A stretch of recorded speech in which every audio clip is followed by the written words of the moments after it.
ओम सर्वमंगल मांगल्ये शिवे सर्वार्थ साधिके शरण्ये त्र्यंबके गौरी नारायणि नमोस्तुते। जेन बद्धो बलिराजा दानवेन्द्रो महाबला तेन त्वां प्रतिपद्नामि रक्षे माचल गंगा तरंग रमणीय जटाकलापं गौरी निरंतर विभूषित वामभागं नारायण प्रियमनंगमदापहारं वाराणसी कुलपतिं भज विश्वनाथम। नमस्कार, स्वागत है आपका आचार्य वाणी में। मैं आचार्य डॉक्टर विक्रमादित्य आपके साथ हूँ। आज का विषय हमारा है कि मिथुन राशि वालों के लिए 6 तारीख बुधवार का दिन द्वादशी तिथि विद्यमान है और उस दिन बुध प्रदोष का योग बन रहा है। ये बुध प्रदोष, इन दिनों बुध चल रहे हैं अस्त। आपकी राशि के दृष्टिकोण से बुध जब अस्त चल रहे होते हैं तो कहीं ना कहीं थोड़ा सा क्रियाकलाप, व्यवसाय, धन इत्यादि में या परिवार में कहीं ना कहीं कुट होने के योग बनते दिखाई दे रहे हैं। इस वक्त आपके परिवार के लोग आपके लिए बहुत लकी हैं, लेकिन आप शायद उनको थोड़ा दबाते दिखाई दे रहे हैं। उनकी बातें को उनके साथ ध्यान नहीं दे पा रहे हैं। आप थोड़ा सा उनके साथ तरफ ध्यान देने का आपको प्रयास करना चाहिए और तभी आपके लिए कुछ अच्छे योग बनते दिखाई देंगे। ऐसे में सबको साथ लेकर चलना ज़रूरी है।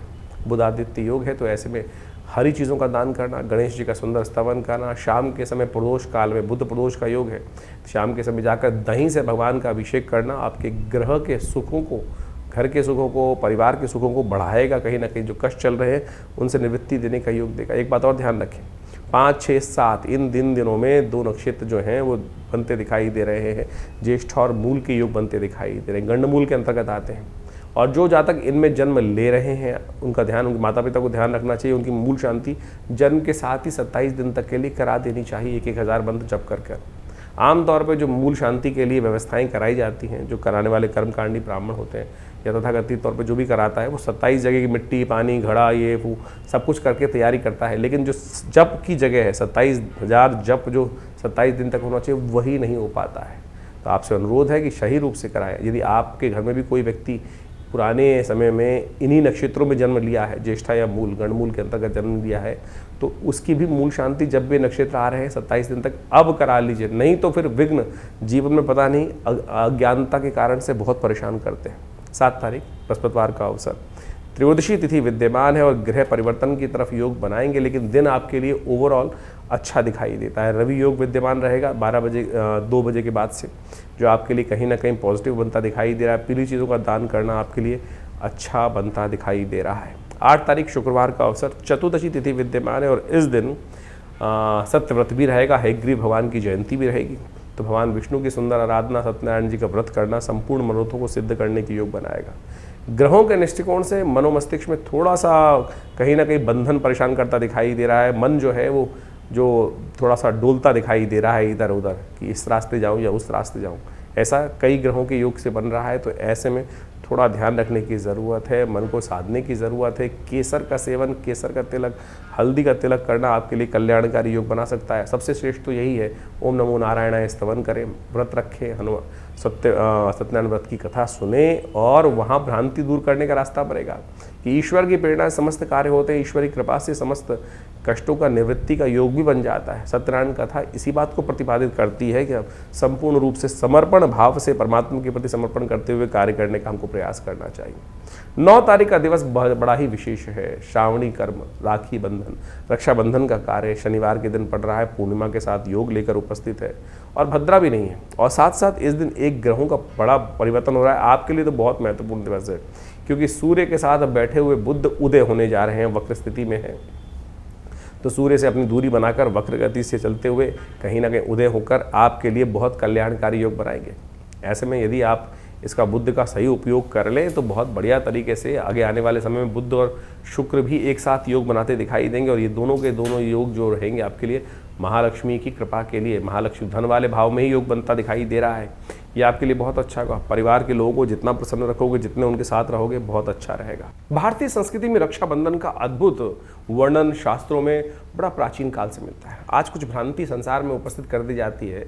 आज हमारे मॉडर्न हिस्टोरियंस ने जिस प्रकार से राखी को कुर्मावती और हुमायूं के साथ जोड़कर बना दिया और उसके द्वारा उन कथाओं को हमारी टेक्स्ट बुक्स में डालकर, एनसीईआरटी की टेक्स्ट बुक्स में डालकर कुछ वर्ष पूर्व ऐसी व्यवस्था बना दी गई, शायद हमारे बच्चे, हम सब लोग यही सोचते हैं कि हमारी संस्कृति तो शायद हुमायूं से पहले थी ही नहीं, मुगलों से पहले थी नहीं। लेकिन यदि शास्त्र में वर्णित, हमने आरंभ में एक मंत्र पढ़ा था, जेन बद्धो बली राजा दानवेंद्रो महाबला तेन त्वाम प्रतिबदनामी रक्षे महाचल माचल, यानी भगवती महालक्ष्मी ने ये सबसे पहला जो राखी का बंधन था, ये अब ये शास्त्र में वर्णन जो आता है कैसे किया उन्होंने, उसके लिए राजा बलि की कथा चलती है। भगवान वामन का जब अवतारण हुआ तो उस वक्त उन्होंने 3 पग में समस्त जो संसार को नाप लिया था। जो 2 पग में नापने के बाद तीसरा पग कहाँ रखा था, बलि के सिर पे रख दिया था। बलि ने कहा था कि आपने संपूर्ण संसार पर तो आधिपत्य स्थापित कर लिया, जो दान मैंने दिया उसको स्वीकार कर लिया, और अब तीसरा पग जो रखना है वो प्रभु आपने अभी मेरे शरीर पर विजय नहीं प्राप्त करी,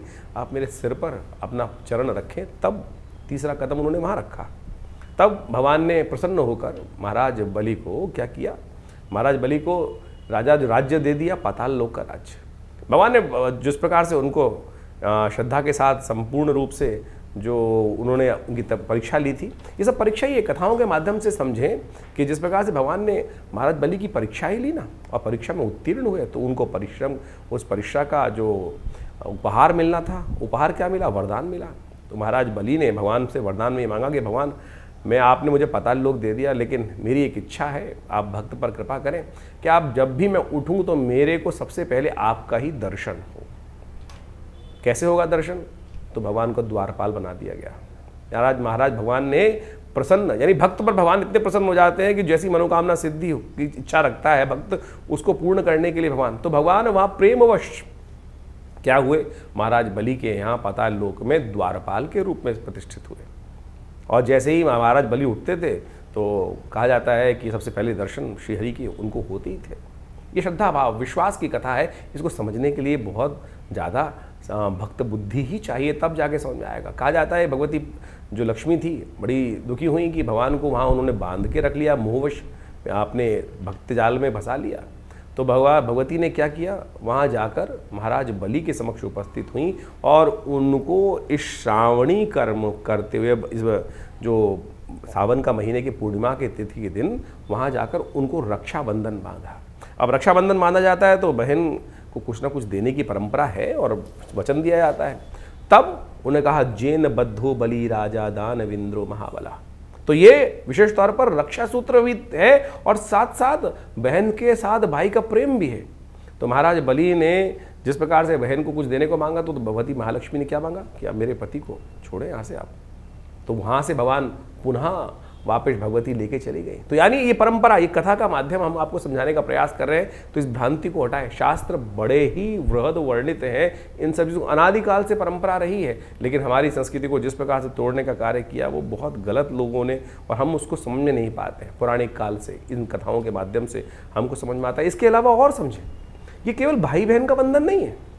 बहुत सारे लोग तो केवल भाई बहन को जिस प्रकार से कह देते हैं, नहीं, ये विजय का संकल्प है, ये संकल्प बुद्धि का चमत्कार है कि हम संकल्पबद्ध होकर, इंद्राणी ने इंद्र को भी रक्षा सूत्र बांधा था, जेन बद्धो बलिराज दानवेंद्र महावत्तेनो। जो इंद्र ने विशेष तौर पर, इंद्र जब युद्ध में लगातार हार रहे थे तो इंद्राणी ने संकल्प कर कर, यज्ञ कर कर एक रक्षा सूत्र इंद्र के हाथ में बांधा कि ये मेरा संकल्प है, ये मेरी सतीत्व का संकल्प है कि इसको बांध के जाओ, इस रक्षा सूत्र को। ये राखी जो है वो रक्षा सूत्र है। ये ब्राह्मण अपने शिष्यों को बांधते हैं, गुरु अपने शिष्यों को बांधते हैं। तो इसके द्वारा जो आप पूजा कर्म इत्यादि करते हैं, तो उसमें सबसे पहले कर्म के आरंभ करने से पहले वो हाथ में जो रक्षा सूत्र बांधा जाता है, वही तो वास्तविक तौर पर राखी है। आज हमको इन शास्त्रों को समझना चाहिए और ये चमत्कारिक काम करता है। ये आपका संकल्प है, इसको मंत्र से सिद्ध कर कर ही धारण करने का प्रयास करना चाहिए।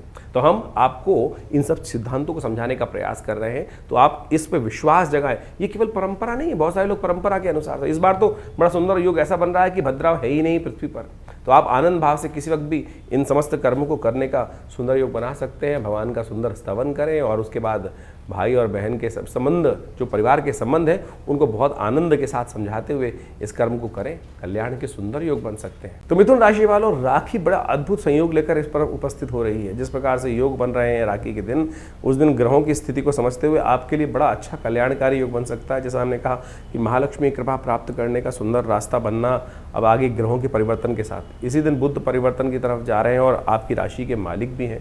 तो खास तौर पर कहते हैं कि यदि ऐसे में राखी का दिन जो है वो आपके लिए वरदान साबित हो सकता है, क्योंकि ये परिवर्तन का दिवस है। भगवान विष्णु के जीवन में भी परिवर्तन ला दिया भगवती महालक्ष्मी ने एक कर्म कर कर। तो ऐसे में आप भी इस रक्षा सूत्र के दिन एक रक्षा सूत्र यदि अपने परिवार के जनों को बांधें तो वो संपूर्ण रूप से कल्याण के योग बना सकता है। रेशमी वस्त्र युक्त, साथ में चावल और तिल युक्त जो राखी को बांधकर अपने परिवारजनों को रक्षा सूत्र के रूप में बांधेंगे तो कहा जाता है कि समस्त कष्ट हरने के योग बन जाएंगे। ऐसे ग्रह नक्षत्रों के दृष्टिकोण साथ साथ आपके लिए श्रेष्ठ रहेगा कि आप जो तिलक कर रहे हैं उस तिलक में चंदन का उपयोग अवश्य करें। चंदन का तिलक करना ये आपके लिए संपूर्ण रूप से कल्याणकारी योग बनेगा। उसमें यदि यज्ञ आदि भस्म का संविष्ट कर यज्ञ की भस्म से भी तिलक करोगे तो वो भी आपके लिए सबसे कल्याणकारी योग बनाए, क्योंकि इन दिनों आपके भाग्य में कहीं ना कहीं राहु का डंक लगा हुआ है, वो भ्रमित करना दिखाई दे रहा है। तो ऐसे में रक्षा सूत्र बांधते हुए यदि एक मंत्र का उच्चारण करें तो आपके लिए बहुत अच्छा रहेगा। ओम नमः शिवाय का स्तवन करते हुए यदि आप रक्षा सूत्र को सिद्ध कर 11 बार मंत्र को सिद्ध कर जिसके भी हाथ में रक्षा सूत्र बांधेंगे उनके जीवन के कष्टों को, भ्रमों को दूर करने के लिए ये राखी अद्भुत रूप से सहायक सिद्ध हो सकती है। 10 तारीख का दिन रविवार का अवसर है और ऐसे में भाद्रपद का महीना आरंभ हो रहा है। प्रतिपदा तिथि है कृष्ण पक्ष की। गजकेसरी योग का आरंभ सूर्योदय से पहले ही हो रहा है आपकी राशि के दृष्टिकोण से। तो ये आपके लिए अच्छा भाग्य से उन्नति का योग बनता दिखाई दे रहा है। लेकिन जिस प्रकार से राहु चंद्रमा के साथ ग्रसित है तो मन से भ्रमों को दूर करने के लिए एक उपाय भी आपको करना चाहिए। अपने घर में कुछ दिन तक लगातार एक काम करें, क्योंकि राहु अभी तो करीब 1-1.25 साल यहाँ चलने वाले हैं, 1.5 साल चलने वाले हैं। गूगल की धुनी अवश्य किया करें, ये आपके भाग्य को सौभाग्य में परिवर्तन करने का रास्ता बनाएगा। तो ग्रहों का जो ये प्रभाव जो आपने अभी समझा, आपकी राशि के दृष्टिकोण से किस प्रकार का योग बन रहा है। जो परिवर्तन का समय इस वक्त चल रहा है, शनि मंगल का टकराव चल रहा है, शनि वक्री चल रहे हैं, बृहस्पति और शुक्र की युति चल रही है, इन सब का प्रभाव वर्तमान में हर व्यक्ति के दृष्टिकोण से अलग अलग पड़ रहा है। मूल जन्मपत्री राशि के दृष्टिकोण से इस बात को हमें समझना चाहिए कि ऐसा नहीं है कि हर राशि वाले के लिए, जैसे जिस राशि का जो ग्रह योग बन रहा है वो हर राशि वाले के लिए उसी प्रकार का ही बनेगा, ऐसा नहीं हो सकता है। क्यों नहीं हो रहा है इस प्रकार से? बहुत सारे बात लोग व्यंग्यात्मक तौर पे करते हैं कि 12 राशि के दृष्टिकोण से ये परिवर्तन का प्रभाव तो हर व्यक्ति के साथ ऐसे ही होगा। नहीं, आपकी मूल जन्मपत्री में ग्रहों की युति किस प्रकार से है, आप ये मान के चले कि किस प्रकार का योग बन रहा है। इसको ऐसे कैटेगराइज कर लीजिए कि एक स्पेसिफिक ब्लड ग्रुप का व्यक्ति है क्या, जब कोई बीमारी आ रही है मौसम के अनुसार परिवर्तित हो रही है कि सब लोग उसी के अनुसार से बीमार हो रहे हैं क्या? ऐसा नहीं होता है। तो आपकी मूल जन्मपत्री, आपकी मूल जो आप प्रकृति है वो किस प्रकार की है, उसका प्रभाव किस प्रकार से है, कौन इम्यून स्ट्रांग है, कौन इम्यून वीक है, तो उसका प्रभाव उस हिसाब से होता है। तो इसी प्रकार से ज्योतिष के दृष्टिकोण से इस बात को हमें समझना चाहिए कि परिवर्तन के योग बन रहे हैं। वर्तमान में ट्रांजिट के प्लैनेट के दृष्टिकोण से हमने आपको राशि के दृष्टिकोण से वो बताया। इंडिविजुअल आपकी जन्मपत्री में क्या प्रभाव पड़ रहा है उसको अच्छे से आपको समझना चाहिए। दशाएं, अंतरदशाएं, ग्रहों का प्रभाव, कौन से ग्रह आपके जन्म में पूर्व अर्जित कर्म के अनुसार से किस प्रकार के योग आप बनाकर बैठे हुए हैं और कैसे उसमें परिवर्तन लाने के योग बन रहे हैं। तो ग्रहों की गोचर ये आपको अच्छे से समझाने का प्रयास करती है। और जल्दी यदि आप परिवर्तन का रास्ता देखना चाहते हैं, प्रभाव देखना चाहते हैं, तो उसको सही से समझकर यदि आप कार्य कर लेंगे तो बहुत अच्छे से परिवर्तन के योग बन जाते हैं। तो इस समय जो ग्रहों का योग चल रहा है उसका प्रभाव भी आपने समझ लिया है। हमने आपको भी बताया था कि शनि मंगल का जब टकराव चलता है आपस में तो मन में कहीं ना कहीं द्वेष उत्पन्न होता है। इसके लिए अलग से जो वीडियो बनाया था उसको जाके समझ लीजिएगा। तो जो 3-4 महीने का योग है वो अंतर्द्वंद से बचते हुए कार्य करने का प्रयास करना है। शनि मंगल का जब टकराव होता है तो क्या होता है, द्वंद्व उत्पन्न होता है। बृहस्पति शुक्र की युति जब चल रही होती है तो मानसिक तौर पर व्यवस्था ऐसी बनती है कि इधर जाऊं कि उधर जाऊं, द्वंद्वात्मक स्थिति मनोमस्तिष्क में विचारों की उत्पन्न होती है। एक रास्ता इधर से, एक रास्ता इधर से, उसमें कौन सा चुनना है उसके लिए हमें निष्कर्ष पे पहुंचना होता है और ज्योतिष वही निष्कर्ष बताता है। आप ऐसा समझें, आप इसको इसको इस प्रकार से बहुत अच्छे से उदाहरण हम दे के समझाते हैं कि गूगल ने आपको रास्ता दिखा दिया। आजकल गूगल मैप्स का हम देखते हैं, और उसके बाद भी ये थोड़ी गूगल पकड़कर आपको उसी प्रकार से ले जा रहा है कि नहीं नहीं इस पे जाना है, कहीं और नहीं जाना है। वो तो आपके हाथ में, चुनाव आप कौन सा कर रहे हैं। सामने आपके सामने मार्ग प्रशस्त है, ज्ञान आपके सामने दिया हुआ है, उस ज्ञान पर आप चलना चाहते हैं या नहीं चलना चाहते, वो चुनाव आपके जीवन में आपको दे दिया गया है। जैसे कहा गया ना, अवश्यमेव भोक्तव्यम कृतम कर्म शुभाशुभ। परमात्मा हम लोग के मन में आती है कि परमात्मा हमको गलत रास्ते पे जाने ही क्यों देता है। परमात्मा ने आपको जन्म देने के बाद, प्रकृति ने आपको जन्म देने के बाद खुली छूट दे दी, ज्ञान भी साथ साथ दे दिया। देख भाई, ये करेगा तो इसका प्रभाव ये होगा, और ये करेगा तो इसका प्रभाव ये होगा। ये शास्त्र से समझ में आता है, उदाहरणों से समझ में आता है। निष्कर्ष जो शास्त्र में कथाएं हैं, कथानक है, जो विभिन्न पुराण इत्यादि में कथानक है, उसके द्वारा हमें समझ में आता है कि ये करेंगे तो इसका नेगेटिव प्रभाव होगा, उसके अनुसार से हमारा भविष्य भी बदलेगा, और प्रारब्ध के दृष्टिकोण से जो हमारे जीवन में आगे बनकर आएगा उसका नेगेटिव इफेक्ट होगा। तो उसी प्रकार से ज्योतिष विज्ञान आपको नेत्र के माध्यम से ये दिखाने का प्रयास कर रहा है कि भाई इस चीज़ों में आगे चलने से ये इसका प्रभाव आपके जीवन में उत्पन्न हो, फिर आप चुनाव करें कौन सा चीज़ करें। और बहुत सारे लोगों के मन में एक भाव होता है कि उपाय जो करते हैं उसका प्रभाव होता है, नहीं होता। क्यों नहीं होता उपाय का प्रभाव? हजारों लोगों के जीवन में परिवर्तन का योग बनता है। हम तो नित्य प्रति देखते हैं, जब प्रार्थना, अनेक प्रकार के शास्त्र में वर्णित उपाय, चाहे वो किसी प्रकार के भी हों, जिस शास्त्र जिसका अनुभव, जिस विद्वान का अनुभव हुआ, उन्होंने वो उपायों को शास्त्र में वर्णित किया, उनका प्रभाव बिल्कुल होता है। हर एक्शन का कुछ ना कुछ रिएक्शन है ही, इस बात को हमें समझना चाहिए। तो शास्त्र में अनेक मनोकामनाओं की सिद्धि करने के लिए जो रास्ते बताए गए हैं, वो समस्त आपके जीवन में कल्याण का योग देते हैं। इस वक्त तो सावन का सुंदर महीना चल रहा है, कुछ ही दिन बाकी हैं सावन के महीने में। कोशिश ये करें भगवान की शरणागति प्राप्त करने का प्रयास करें।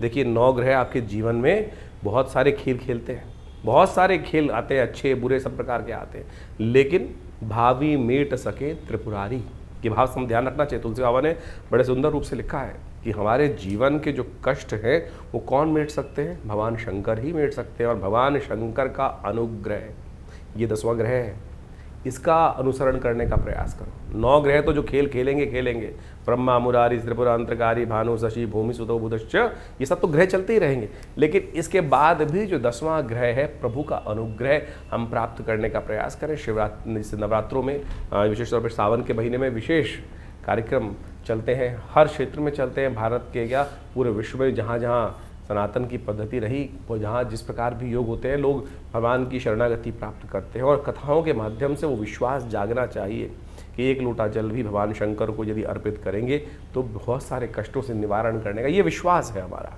ये संस्कृति का विश्वास है। और ये अनुभव भी है कि भगवान समस्त कष्टों को हर लेते हैं। जैसे दूध अगर डालेंगे भगवान शंकर, पुष्टि के योग बनेंगे।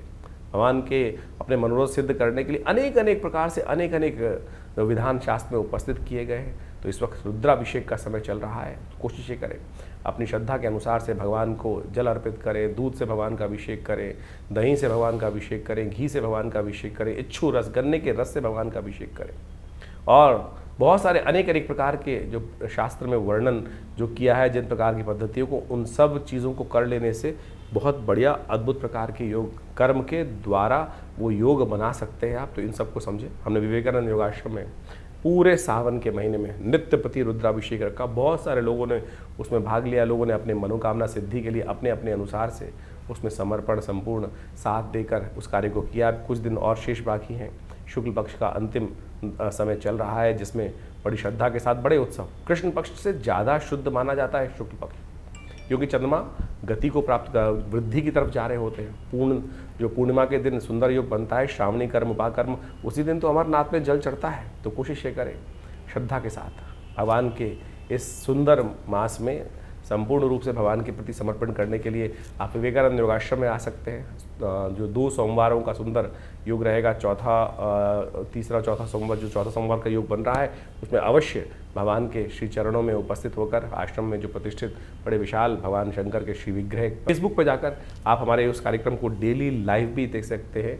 जो हमारा फेसबुक है आचार्य वाणी आचार्य विक्रमादित्य, उसमें हम लाइव डेली उस पूजा को दिखाते हैं, कराते हैं। आप सब भी उस दिव्य रुद्राभिषेक कर्म में सम्मिलित हों। भगवान का सुंदर रुद्राष्टाध्यायी के द्वारा जो स्तवन चलता है और उनका पाठ चलता है, उनका जलात्मक, दुग्धात्मक अनेक प्रकार से औषधियों से जो अभिषेक चलता है, उसमें सम्मिलित होकर भगवान के प्रति अपनी श्रद्धा के समन को अर्पित करें। और रविवार वाले कार्यक्रम में तो आप सब सदा आमंत्रित ही रहते हैं, उसमें आप आएँ।